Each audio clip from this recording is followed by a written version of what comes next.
What's up, guys? I hope you're doing well, and yes, I am back. So got a lot to talk about.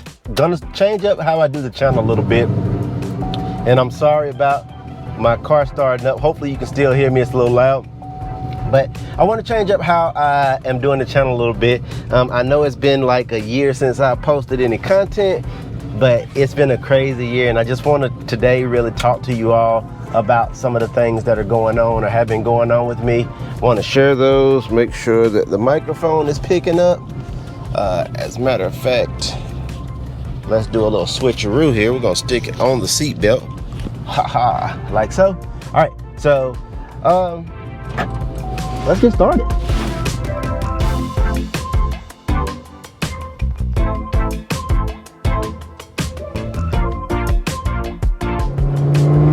All right, so the first thing I want to discuss is this loud car.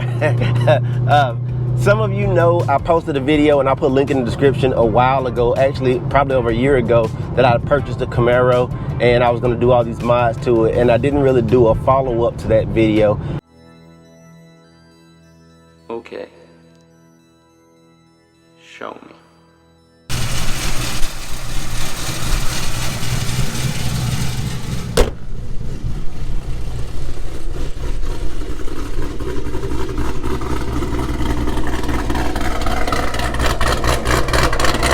We did, let's see, full exhaust, full headers.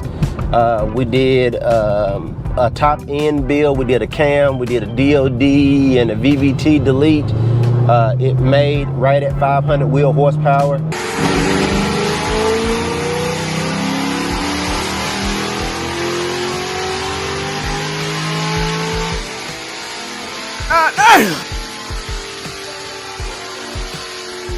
And that's kind of where we are right now.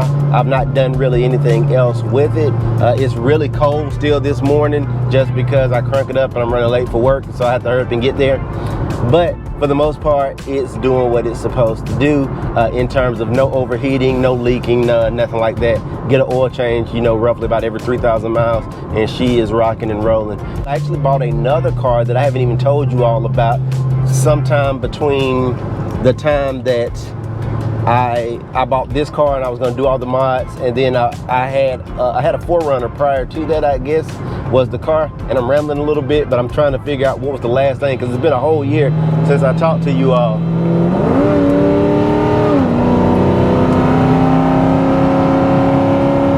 Always remember, if you ain't first, you're last. If you ain't first, you're last. So I had a 4Runner for a while, then I got out of that, and it was an amazing truck, and I probably should have kept it, but you know, I could not leave well enough alone, and I went and I purchased a Jeep Grand Cherokee Trackhawk.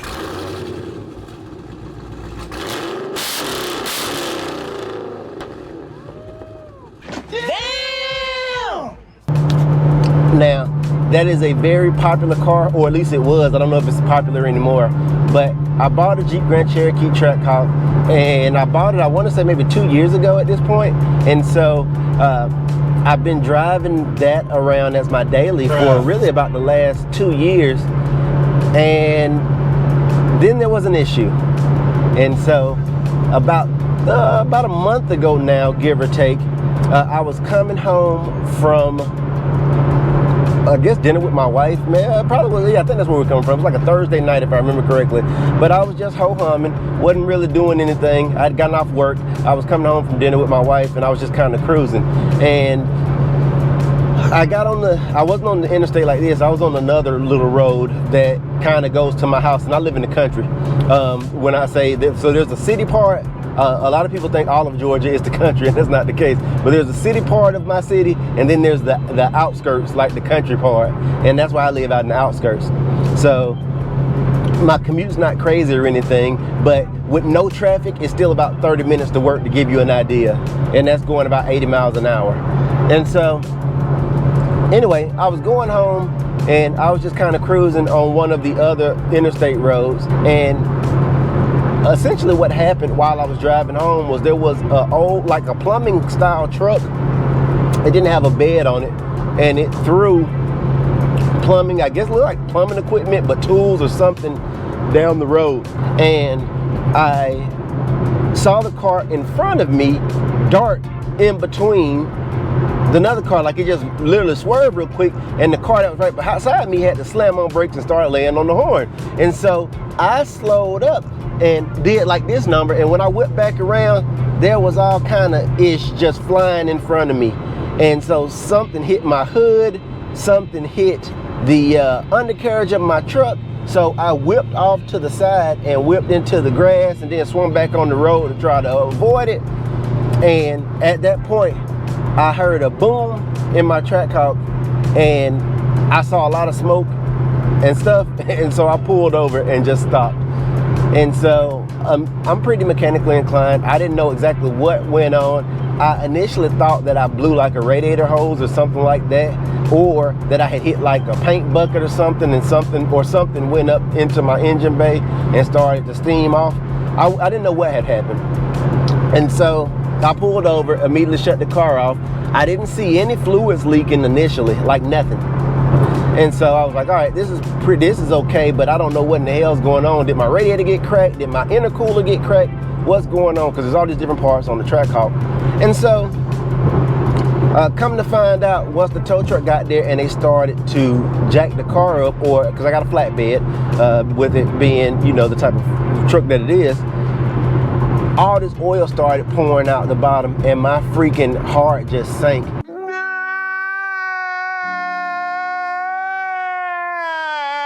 And I was like, holy smokes. So first thing I did was I need to make an accident report. So I called 911. And when I called 911, of course, they were not keen on sending anybody out. Come on now, dog. Come on, man.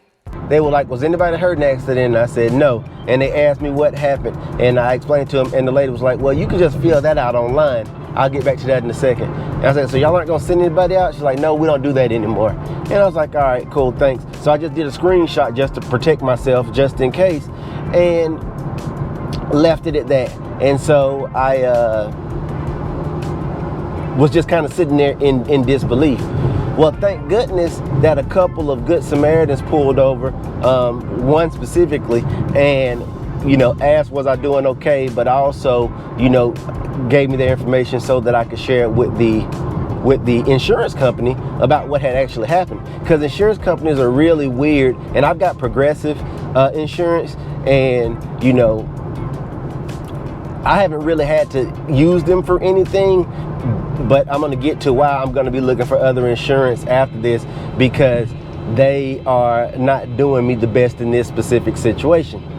And so I, to make a long story short, was a little bit distraught, but, you know, optimistic, because I was like, you know, this was an accident. My truck was running A1 prior to that, you know, oil change consistently when it was supposed to get oil changed and all that kind of stuff. But I wasn't sure what was going on, and I hoped something had jumped up and hit the oil pan and just busted the oil pan. That's a pretty easy fix if that ends up being the case. I get the car home and I do an initial inspection. First thing I do, and I always recommend this, if you're in an accident, just document everything. So I saw a couple different chips and just some nasty stuff going on with the front of the hood area that wasn't there prior, and then the front bumper area had some chips and had some other issues, where debris had jumped up and damaged the front end of the vehicle. Get Progressive on the phone, explain to them what's going on, and explain to them that the car is not functioning, and repeatedly they keep saying, all right, we need to get it to a body shop. And I'm like, are y'all not listening to what I'm saying? How am I going to get it to a body shop and the car is malfunctioning? It's not working the way it needs to be working. And so, you know, they keep saying we need to get to a body shop, and they said, I tell you what, we want to come and pick up your car and we want to evaluate it. And once we evaluate it, we'll figure out if we want to total it or what we want to do with it. And I was like, all right, great. And so now I'm really panicked, because I'm like, they're going to total my truck. I need to try to find another car. You know, I go to Atlanta for work a lot and other places, which is not super far from where I'm at, but it's not so close that I want to be driving like my Camaro or my wife's car, because her car is getting a little older. It's time for her to get a new car. But all these thoughts are going through my head. They come pick up my car like on a Saturday, and it's gone for legit a month. I haven't seen the truck for a legit calendar month. And so they call and they say, hey, we're gonna repair your vehicle. It's gonna be $30,000. What? And I'm gonna post some screenshots of what the damage and what they said they want to replace once they looked at the stuff up in Atlanta at their depot. So they get the car to the Dodge dealership in my town, Jeep Dodge, and they put it on the lift, and they essentially say, well, he slung a rod. You know, there's some damage under here, but we can't say whether the damage was from the forklift at our facility or moving the vehicle around or not, or what. But it looks like all the force from the damage from the accident came from the inside of the motor. And so long story short, Progressive is like, you know, we're not gonna, at this time, we can't offer any coverage on this mechanical issue, because the shop's saying that the force came from the inside out. Stop it. Get some help. And I'm trying to wrap my head around this, because I'm at work when they're telling me this, and the guy on the phone, the agent for Progressive, he was like super relieved about this whole situation. He's like, oh my God, wow! Because, you know, insurance companies don't want to pay, and they'll tell you all day, you know, we're on your side and blah, blah, blah, blah, blah. But, you know, they don't want to tote a bill. If they can find a way to get out of it, they will. And so my first inclination is, are y'all shitting me? Fuckers, I'm sick of fucking tired of this shit. I'm sick of this shit. I'm so fucking tired of this shit. Fuck this shit. So, you know, I take a deep breath, and I'm like, all right, what are my options? I do have some form of extended warranty. My car was running A1 prior to this, you know, accident, if that's what you want to call it. And now all of a sudden my vehicle is broken, and now all of a sudden my insurance company, which is why I pay for full coverage insurance, doesn't want to repair it, doesn't want to touch it. And they essentially said, you know, we'll fix the body damage once you decide what you want to do about the engine damage and stuff. And so right now, if I were to go through the dealership, I'm essentially, you know, left with a $30,000, well, about $25,000 bill that my wife and I would have to pay. We'd have to foot that bill. And I'm not 100% sure, you know, financially, if that makes sense or not. And that's kind of where we are right now with the situation. Part 2 of this video, I'll tell you what I think, and I'll show you the car. Let me know if y'all like this style of video. Again, I'm just driving to work. I'm gonna try to do these little vlogs with you as much as possible, just to kind of get back into the swing of making content. I will have some traditional content coming out too as I can make it, but just want to talk to y'all. I hadn't seen everybody in a while, so, you know, everybody who's been watching my content or who's been messaging me, asking me how I'm doing, thank you so much. I really appreciate it. I will get into some additional details about what has been going on with me, why I haven't been posting. I've had some major health issues that I will explain, but I'll do that in another one of these kind of ride-alongs. So part 2 of my transportation woes, you'll get in the next video. Listen, take care, have a great day, and I'll see you in the next one.